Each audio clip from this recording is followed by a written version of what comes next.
Durante décadas, Yemen ha sido presentado al mundo casi exclusivamente a través de titulares de conflicto, crisis y guerra. Para muchas personas, el nombre del país se ha convertido en sinónimo de inestabilidad, pobreza y peligro. Pero esa imagen, aunque se apoya en hechos reales, es solo una parte de una historia mucho más amplia y antigua.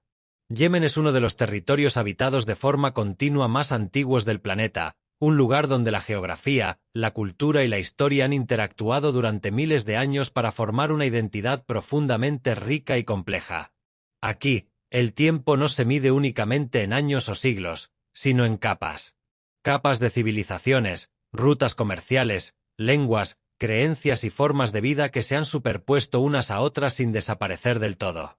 En Yemen todavía existen ciudades construidas hace más de 1000 años que siguen habitadas, mercados que funcionan casi igual que en la Edad Media, sistemas agrícolas que preceden a muchas culturas modernas y tradiciones que han sobrevivido a imperios enteros. No es un museo congelado en el pasado, sino un país vivo que ha aprendido a adaptarse continuamente a condiciones difíciles. Y es precisamente esa capacidad de adaptación la que vamos a empezar a descubrir. Porque en medio del desierto y del calor extremo, Yemen desarrolló una de las formas más sorprendentes de urbanismo antiguo del mundo. Ciudades verticales construidas no con acero ni vidrio, sino con tierra, agua y sol. En el corazón del desierto se levanta Shibam, una ciudad de torres de barro que desafía todo lo que creemos saber sobre arquitectura, historia y supervivencia humana. Shibam se encuentra en el valle de Hadramaut, en una región árida donde las temperaturas pueden ser extremas y el agua siempre ha sido un recurso limitado. A primera vista, la ciudad parece una ilusión. Decenas de torres altas, estrechas y perfectamente alineadas emergen del suelo del desierto como si fueran edificios modernos, pero están hechas casi por completo de adobe, una mezcla tradicional de arcilla, agua y paja secada al sol. Muchas de estas estructuras tienen entre 5 y 8 pisos y fueron construidas hace más de 500 años, lo que convierte a Shibam en uno de los primeros ejemplos conocidos de planificación urbana vertical en el mundo. Estas torres no fueron levantadas por razones estéticas, sino por necesidad. Construir hacia arriba permitía proteger tierras agrícolas valiosas, concentrar a la población dentro de murallas defensivas y reducir la superficie expuesta a ataques e inundaciones estacionales. Las murallas que rodean la ciudad, gruesas y continuas, funcionaban como una barrera tanto contra invasores como contra las crecidas repentinas del valle. En un entorno donde cada metro cuadrado contaba, Shibam se diseñó como una solución práctica a un entorno hostil. La arquitectura también responde directamente al clima.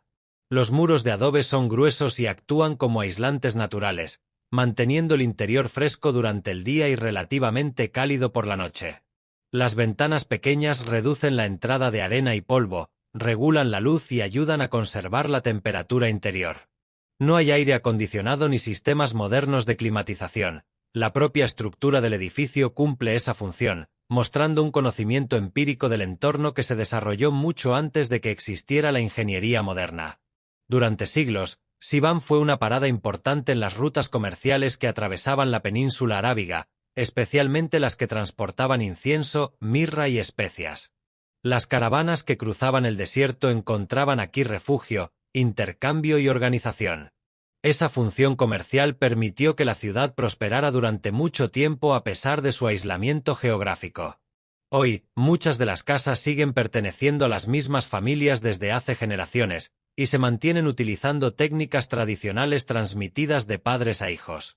Caminar por las calles estrechas de Shibam es recorrer un espacio donde el pasado no ha sido reemplazado por el presente, sino incorporado a él.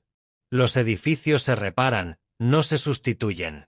Las formas se conservan, no se borran. Y esa continuidad no es una excepción en Yemen, sino parte de un patrón más amplio. En muchas regiones del país, las personas han aprendido a vivir en armonía con paisajes extremos, adaptándose a montañas, desiertos y acantilados de maneras igualmente ingeniosas. Y es hacia esos otros territorios, aún más remotos y verticales, que nuestro viaje continúa. Dejando atrás las torres ordenadas de Shibam, el paisaje comienza a cambiar de forma gradual pero decisiva. El valle se estrecha, el terreno se eleva y la arquitectura deja de crecer hacia arriba desde el suelo para empezar a aferrarse a las paredes de las montañas. En esta región, Los pueblos no se levantan sobre la tierra, sino que se incrustan en ella. Al-Hara y Wadi al-Azil son ejemplos claros de esta adaptación extrema. Aldeas construidas directamente sobre cornisas de roca, donde cada casa parece formar parte del propio acantilado. Desde la distancia, estas aldeas parecen casi irreales. Las casas de piedra se alinean unas sobre otras siguiendo la pendiente natural de la montaña, como si hubieran sido esculpidas más que construidas. No hay ríos cercanos, ni suelos fértiles amplios, ni grandes recursos visibles. Sin embargo, las comunidades han aprendido a sobrevivir aquí durante siglos, aprovechando cada grieta de la roca, cada gota de agua de lluvia y cada sombra proyectada por la montaña para protegerse del calor. La arquitectura refleja esa lógica de supervivencia. Los muros son gruesos para aislar del sol y del frío nocturno, las ventanas son pequeñas para conservar la temperatura interior y las habitaciones suelen ser estrechas y oscuras no por pobreza, sino por eficiencia térmica. Los techos planos sirven como espacios de almacenamiento, lugares para dormir en las noches más cálidas o incluso como áreas de reunión. Todo cumple más de una función, porque en estos entornos no hay espacio para el desperdicio. La vida aquí se desarrolla en silencio y en cercanía con el paisaje. No hay separación clara entre lo natural y lo humano. La piedra es casa, la casa es refugio y el refugio es parte de la montaña. Pero más arriba, donde la altitud aumenta y el clima cambia de nuevo, existe un lugar donde la roca no solo sostiene viviendas, sino también campos, agua y vida vegetal. Es allí, en las alturas verdes de Yemen, donde la adaptación humana alcanza otra de sus formas más sorprendentes. Al ascender desde las aldeas de piedra hacia terrenos más elevados, el paisaje vuelve a transformarse. Las rocas desnudas dan paso a laderas cubiertas por terrazas verdes que se extienden como escalones gigantes a lo largo de la montaña. Jabal Sabir se eleva a más de 3.000 metros sobre el nivel del mar, y a pesar de su altitud y de las lluvias limitadas, sostiene uno de los sistemas agrícolas más antiguos y complejos de Yemen. Aquí, la tierra no se cultiva en grandes llanuras, sino en franjas cuidadosamente excavadas en la montaña, sostenidas por muros de piedra construidos hace más de 2000 años. Estas terrazas permiten retener el suelo fértil y captar el agua de lluvia, que es conducida a través de pequeños canales y almacenada en depósitos de piedra. Gracias a este sistema, los habitantes de la región han logrado cultivar productos como café, cebada y otros cereales en condiciones donde, en apariencia, la agricultura no debería ser posible. No se trata de una técnica abandonada del pasado, sino de una práctica viva que todavía alimenta comunidades enteras y que depende más del conocimiento transmitido que de tecnología moderna. La vida en Jabal Sabir no solo se adapta a la montaña, sino que convive con ella. Los caminos son estrechos y serpenteantes, diseñados para seguir el relieve natural. Las aldeas están dispersas entre los campos, y el ritmo diario se ajusta al clima, a la luz del sol y a la disponibilidad de agua. La montaña no es simplemente un entorno, es el eje alrededor del cual se organiza la vida social, económica y cultural. Jabal Sabir también es el hogar de uno de los animales más raros de la región, el leopardo árabe. Esta subespecie es más pequeña y ligera que otros leopardos y se encuentra en grave peligro de extinción. En Yemen sobreviven muy pocos ejemplares en estado salvaje. Más allá de su valor ecológico, el leopardo tiene un profundo significado cultural. En muchas comunidades se le considera el guardián invisible de la montaña, una presencia que protege el equilibrio natural y cuya aparición se interpreta como un acontecimiento especial. Así, Jabal Sabir reúne en un mismo espacio agricultura, biodiversidad y espiritualidad. Es un lugar donde la supervivencia no depende solo de la técnica, sino también del respeto por el entorno. Y este mismo principio se repite en otras regiones montañosas de Yemen, donde pueblos enteros han sido construidos como extensiones directas de la roca, combinando funcionalidad, tradición y paisaje de una forma aún más compacta y visible. Desde las laderas verdes de Jabal Sabir, el camino conduce hacia las montañas de Araz, donde el paisaje vuelve a endurecerse y la vegetación se vuelve más escasa. Es en este entorno rocoso y abrupto donde se encuentra Al-Hara, un pueblo construido directamente sobre una pared de piedra casi vertical. Desde lejos, parece más una formación geológica que un asentamiento humano, porque sus casas están tan perfectamente integradas en la roca que resulta difícil distinguir dónde termina la montaña y dónde comienza la arquitectura. Las viviendas de Al-Hara están hechas completamente de piedra local, apilada con cuidado para seguir la pendiente natural. Cada edificio está organizado en niveles verticales, y cada nivel cumple una función distinta.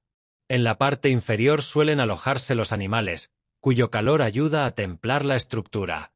Los pisos intermedios se utilizan para almacenar alimentos, herramientas y grano. Las plantas superiores, más abiertas a la luz y al aire, son los espacios donde viven las familias. De esta manera, la propia arquitectura regula la temperatura y maximiza el uso del espacio en un entorno extremadamente limitado. Los callejones son estrechos y se entrelazan como un laberinto, conectados por escaleras que suben y bajan entre las casas. Los tejados funcionan como patios, caminos y lugares de encuentro. La vida social se desarrolla en estos niveles superpuestos, donde vecinos se cruzan constantemente y el espacio privado y público se mezcla de forma natural. No hay plazas amplias ni avenidas, pero existe una fuerte sensación de comunidad construida literalmente piedra sobre piedra.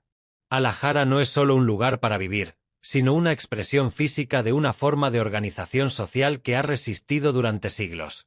Aquí, la arquitectura no impone un modo de vida moderno, sino que refleja uno tradicional, adaptado al entorno y transmitido de generación en generación.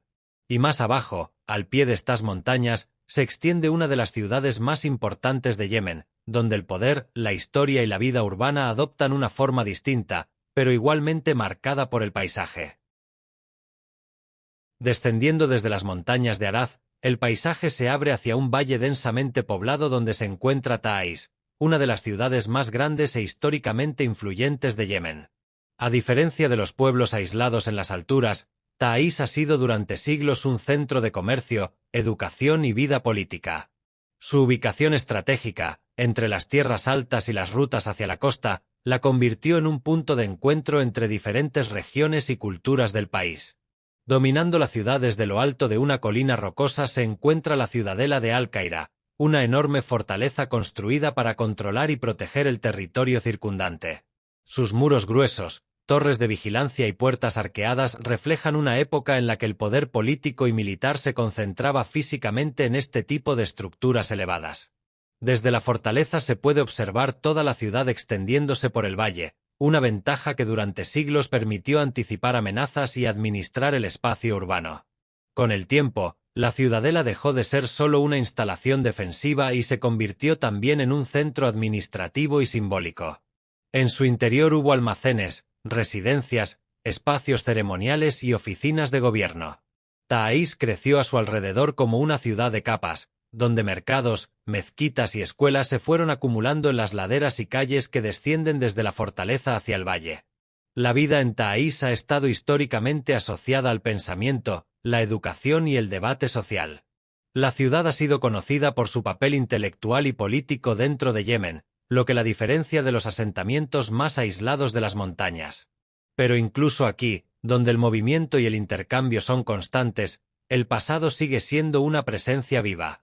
Y más allá de la ciudad, escondidas bajo el polvo del desierto, existen ruinas que recuerdan una época en la que Yemen no solo era un cruce de caminos, sino el centro de uno de los reinos más prósperos del mundo antiguo. Más allá de las ciudades habitadas y de las montañas cultivadas, el paisaje vuelve a abrirse en grandes extensiones desérticas donde el silencio parece dominarlo todo.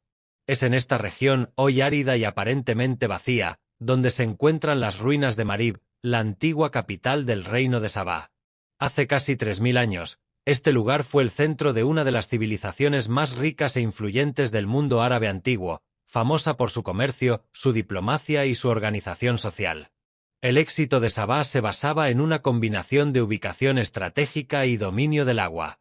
El elemento más impresionante de esa época fue la gran presa de Marib, una enorme estructura hidráulica que captaba y distribuía las lluvias estacionales hacia una extensa red de canales de irrigación. Gracias a este sistema, el desierto se transformó en tierras fértiles capaces de sostener a una gran población. La presa no era solo una obra de ingeniería, sino el fundamento mismo del poder y la estabilidad del reino. Con el tiempo, la presa sufrió daños, fue reparada en varias ocasiones y finalmente colapsó. Su destrucción marcó el inicio del declive de Sabah, provocando el abandono progresivo de la región y la migración de muchas comunidades. Este acontecimiento dejó una huella tan profunda que incluso fue mencionado en tradiciones religiosas y textos antiguos como un punto de quiebre en la historia de Arabia. Hoy, Marib es un lugar de ruinas dispersas y restos de templos que apenas sobresalen de la arena. Pero incluso en su silencio, conserva el peso de una civilización que demostró que la vida en el desierto no solo era posible, sino que podía ser próspera. Y ese mismo desierto, que una vez fue verde gracias al ingenio humano, esconde también regiones donde la naturaleza ha seguido un camino distinto, creando oasis de vida que contrastan de forma sorprendente con el entorno seco que los rodea. Después de atravesar regiones dominadas por el desierto y las ruinas antiguas, Yemen vuelve a sorprender con un cambio radical de paisaje. En el oeste del país se eleva Jabal Bura, una cadena montañosa que recibe más humedad que otras zonas y que alberga uno de los pocos bosques densos de Yemen. Aquí, el aire es más fresco, la tierra está cubierta de árboles, helechos y musgo, y el verde domina un territorio que en el resto del país suele ser seco y pedregoso. Este entorno húmedo ha permitido el desarrollo de un ecosistema único, donde conviven especies vegetales y animales que no se encuentran en otras partes de Yemen. Entre ellas destaca el babuino hamadríade, un primate fácilmente reconocible por su espeso pelaje gris plateado y su comportamiento social complejo. Los grupos están altamente estructurados, con jerarquías claras, rituales de acicalamiento y formas de comunicación que reflejan una organización sorprendentemente sofisticada. Para las comunidades locales, estos babuinos no son simplemente animales salvajes. Son considerados guardianes del bosque y mensajeros espirituales de la montaña. Existen creencias según las cuales hacerles daño trae mala suerte, y muchas personas les ofrecen frutas y hierbas como señal de respeto. Estas tradiciones han contribuido, de forma indirecta, a la conservación de la especie y a la coexistencia relativamente pacífica entre humanos y primates. Jabal Bura representa un tipo distinto de adaptación, no la lucha contra un entorno hostil, sino la convivencia con un entorno generoso pero frágil. Aquí, la protección del paisaje está vinculada a la cultura y a la espiritualidad tanto como a la ecología. Y este vínculo entre naturaleza y significado simbólico se vuelve aún más evidente en otro lugar aislado del país, una isla donde la vida siguió una evolución tan particular que parece pertenecer a otro mundo. En el centro de Yemen se encuentra Sanaa, una de las ciudades habitadas de forma continua más antiguas del mundo. Su historia se remonta a más de 2500 años, y a lo largo de ese tiempo ha sido hogar de diferentes reinos, imperios y culturas. A diferencia de las ruinas de Marib o de los pueblos aislados en las montañas, Sanaa no es un vestigio del pasado, sino una ciudad viva donde la historia forma parte del paisaje cotidiano. Lo que hace a Sanaa inmediatamente reconocible es su arquitectura. Las casas altas, construidas con ladrillo y decoradas con intrincados patrones de yeso blanco, se alinean a lo largo de calles estrechas formando un perfil urbano único. Estas construcciones no solo son estéticamente distintivas, sino también funcionales. Sus muros gruesos aíslan del calor, y las ventanas grandes en los pisos superiores permiten la entrada de luz y aire fresco, creando un equilibrio entre comodidad y clima. Desde la distancia, la ciudad parece casi una maqueta delicada, como si estuviera hecha de bloques ornamentales cuidadosamente apilados. Por esta razón, muchos visitantes la han comparado con una ciudad de pan de jengibre. Pero más allá de su apariencia, Sanaa es un centro de vida social, religiosa y comercial. Sus mercados, mezquitas y escuelas han sido durante siglos espacios de intercambio no solo de bienes, sino también de ideas. Uno de los edificios más emblemáticos de la ciudad es la Gran Mezquita, una de las más antiguas del mundo islámico, y la Mezquita al-Saleh, una interpretación moderna de la arquitectura religiosa tradicional. Estas estructuras representan la continuidad entre lo antiguo y lo contemporáneo, mostrando cómo Sanaa ha sabido integrar nuevas formas sin romper con su identidad histórica. La ciudad antigua de Sanaa ha sido reconocida como Patrimonio de la Humanidad por la UNESCO, aunque actualmente se encuentra en riesgo debido a la presión urbana y a los efectos del conflicto. A pesar de ello, la vida sigue fluyendo en sus calles, y las personas continúan habitando, comerciando y celebrando dentro de este entramado histórico. Y muy cerca de aquí, elevándose directamente desde una formación rocosa, existe una construcción que lleva esta integración entre arquitectura y paisaje a un nivel aún más visible. A pocos kilómetros de Sanaa, en un valle rodeado de campos y montañas, se alza una formación rocosa solitaria que parece haber sido elegida deliberadamente por la naturaleza para sostener algo extraordinario. Sobre esa roca se encuentra Dar al-Ahar, un palacio construido en el siglo XX como residencia de verano por el imán Yahya. A diferencia de las fortalezas medievales o de las casas antiguas de Sanaa, este edificio es relativamente reciente, pero su diseño lo integra de forma tan orgánica al paisaje que parece tan antiguo como la propia piedra que lo sostiene. El palacio está construido en niveles superpuestos que siguen la forma irregular de la roca, alcanzando varios pisos de altura. En su interior hay habitaciones destinadas a distintos usos, espacios de recepción, zonas privadas, miradores y áreas de descanso.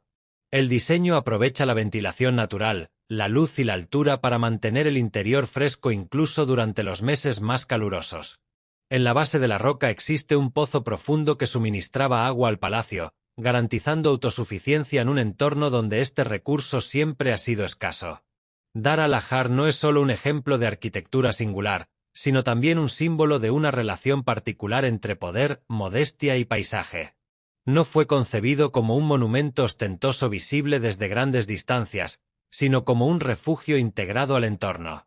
Hoy funciona como museo y lugar de visita, y desde sus pisos superiores se observa un Yemen rural, tranquilo y abierto, muy distinto del que aparece en las noticias. Y más allá de este valle, separado por el mar, existe una isla donde la integración entre vida, paisaje y tiempo ha seguido un camino aún más aislado y extraordinario. Lejos de la costa continental de Yemen, en el Océano Índico, se encuentra la isla de Socotra, uno de los lugares con mayor biodiversidad endémica del planeta. Debido a su aislamiento geográfico durante millones de años, muchas de las especies que existen aquí no se encuentran en ningún otro lugar del mundo.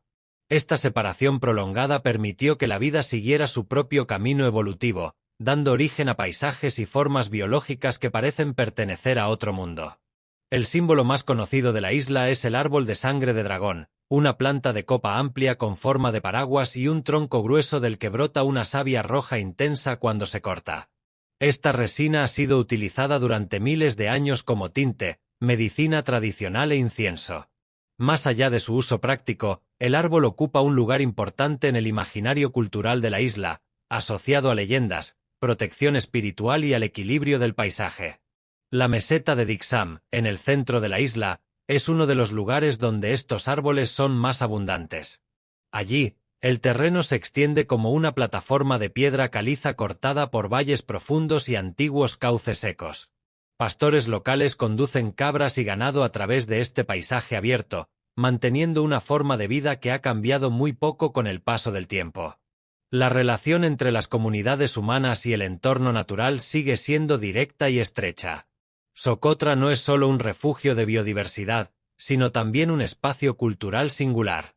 Las tradiciones orales, las creencias sobre espíritus del paisaje y el respeto por ciertas especies forman parte de la vida cotidiana. Muchas personas consideran que el equilibrio de la isla depende de la convivencia respetuosa entre humanos, plantas y animales, y que alterar ese balance puede traer consecuencias negativas. Este sentido de interdependencia se vuelve aún más visible en las montañas que atraviesan la isla de este a oeste. Estas montañas no solo definen el paisaje físico de Socotra, sino también su clima, su acceso al agua y la manera en que las comunidades se distribuyen y organizan. Son la columna vertebral de la isla y el corazón de su vida natural y simbólica. Atravesando el centro de Socotra se alza la cadena montañosa de Jajir, una formación geológica que no solo divide la isla en regiones distintas, sino que hace posible la vida en muchas de ellas. Estas montañas capturan la humedad de las nubes y la transforman en fuentes, manantiales y pequeños cursos de agua que alimentan plantas, animales y comunidades humanas. Sin esta elevación natural, gran parte de la isla sería demasiado seca para sostener los ecosistemas que hoy existen.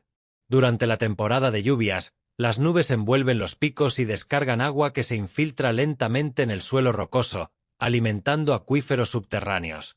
De ellos brotan manantiales que permiten la existencia de zonas verdes y pequeños cultivos en las partes bajas. Cascadas estacionales descienden por paredes cubiertas de musgo, creando microclimas donde prosperan helechos, insectos y aves que no podrían sobrevivir en el resto de la isla. Para los habitantes de Socotra, las montañas Jagir no son solo una fuente de agua, sino también un lugar cargado de significado espiritual. Existen creencias según las cuales los picos están habitados por espíritus protectores, y muchas oraciones tradicionales se dirigen hacia estas alturas, especialmente en tiempos de sequía o enfermedad. Algunas cuevas de la región contienen grabados antiguos cuya función exacta se desconoce, pero que refuerzan la idea de una relación profunda entre las personas y la montaña. Así, las montañas organizan tanto la geografía como la cultura de la isla.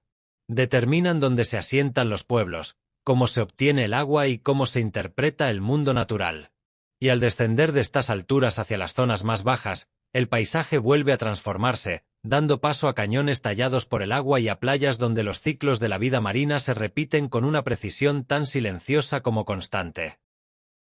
Descendiendo desde las montañas hacia las zonas más bajas de Socotra, el terreno se abre en cañones estrechos y sinuosos tallados por el paso del agua durante miles de años.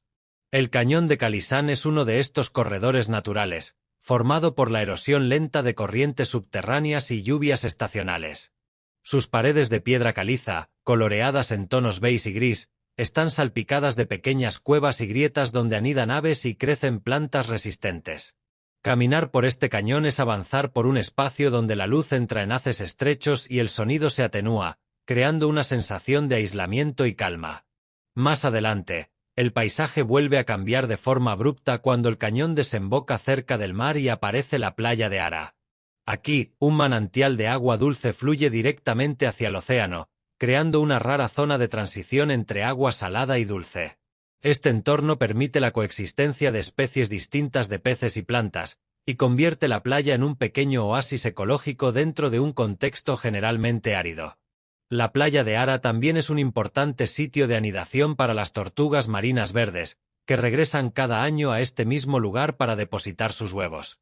Este ciclo silencioso y repetido conecta el paisaje actual con un ritmo biológico que existe desde mucho antes de la presencia humana.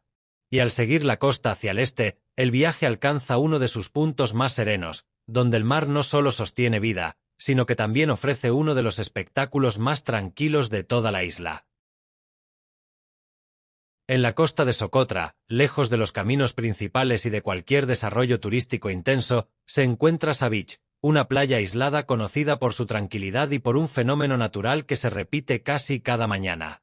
Al amanecer, grupos de delfines giradores aparecen cerca de la orilla y comienzan a saltar, girar y nadar en círculos, creando un espectáculo silencioso que ha sido observado por generaciones de habitantes locales. Para quienes viven cerca de la playa, la presencia de los delfines no es solo un evento biológico, sino también una señal simbólica. Muchos pescadores interpretan su aparición como un presagio de mares tranquilos y de un día favorable para la pesca.